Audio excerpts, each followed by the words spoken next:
Interested in getting tickets to a concert or sporting event? Use SeatGeek and get $20 off on your next purchase with promo code OBERSPORTS. That's OBERSPORTS, OBERSPORTS. What's going on, guys? Jacob Ober here, coming to you with my reactions to Packers versus Steelers. Packers win this one 27-17 at Lambeau. Packers improved to 3-1. Steelers fall to 1-3.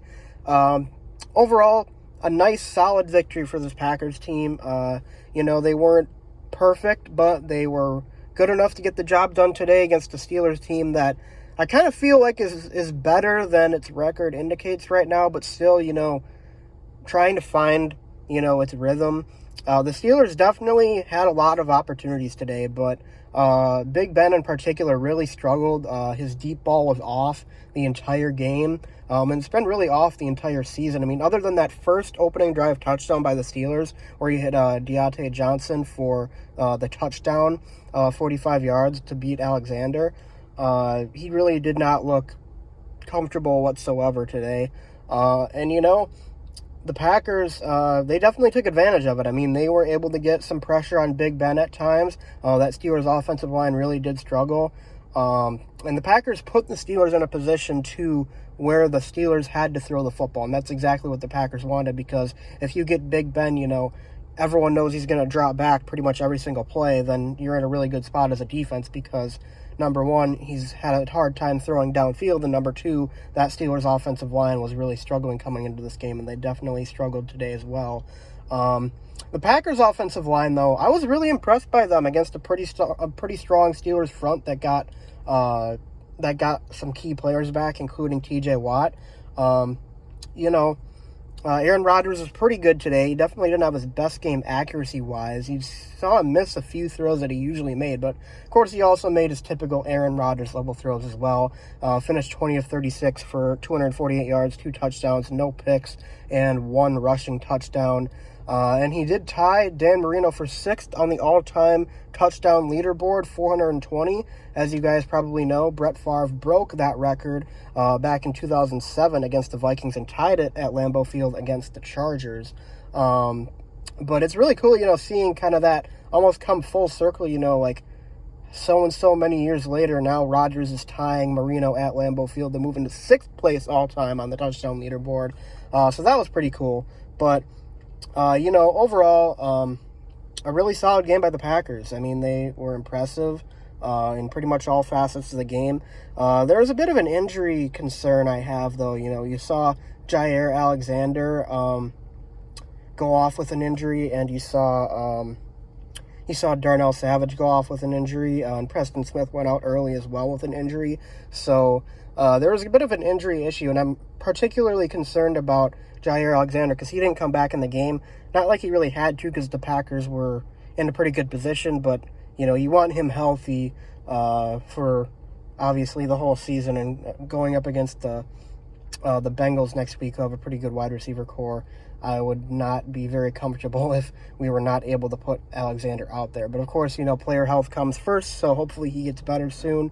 Hopefully it's nothing too serious and he can go out there and play for us next week. But the running game, by the way, the running game, I haven't mentioned them. The running game was really strong today. There's a lot of runs, not a lot of explosive runs. There was one by A.J. Dillon towards the end of the game that got the ball down to like the 2-yard line. But overall, the running game was really, really solid today. I mean, we saw the Packers just kind of moved the defensive front every time the Packers handed the ball off. I mean, Jones got a lot of 4 to 7 yard rushes, Dillon as well, and they really mix and matched the running backs a lot today, and I liked that a lot from LaFleur. One drive they'd have Jones, one drive they'd have Dillon. It kind of alternated every drive, and then they'd occasionally put the other back in towards the end of the drive to try and change it up on the defense, so that was really interesting to see. But yeah, special teams, I liked what I saw from Bojo. I still can't pronounce his last name. The new punter, number 7, he had some really, really good punts today. Really set the Packers up well in the field position game. One concern, though, the field goal unit. There's an offsides called on the Steelers at the end of the first half. Really don't know if it was offsides or not. It looked like they got the jump It looked like they got the jump right as the ball was being snapped, but I really couldn't tell for sure. They could have also been lined up offsides, but they ended up blocking that kick and returning it for a touchdown. Minkah Fitzpatrick did, and that would have made it 17-14 going into halftime for the Steelers. But, they called the flag, but it's still, an area of a weakness kind of that right side. Yeah, the right side of that line. It's not looked good the past couple weeks, especially, we saw it at the end of the 49ers game. That 49ers game, that Crosby kick that won it, that was like an inch away from being blocked if you go see the replay. It was literally that close. And then today we had maybe, of course, after the onside or the offsides call, I think there was another kick that was like just barely not blocked too. So that's a bit of a concern. Hopefully they can figure that out. But overall, the Packers look really strong in pretty much all areas. And, the Packers, the pass coverage might need a little bit of work because there was definitely a lot of wide open receivers in the middle of the field, downfield. But, of course, that could have also been a strategy by the Packers, force Big Ben to make those throws. He's been really, really bad at it so far this season. I think today he was like 2 for 7, 2 for 8 on throws 10 yards or more down the field. So, overall, not... If that was the strategy, not a bad strategy considering the quarterback you're going up against. And at this point, Big Ben is probably... At minimum, a bottom 10 quarterback, maybe if you want to get crazy, bottom 5 quarterback. He has really looked bad this season, and it's definitely holding the Steelers back. Of course, he's not getting much help from the offensive line, but,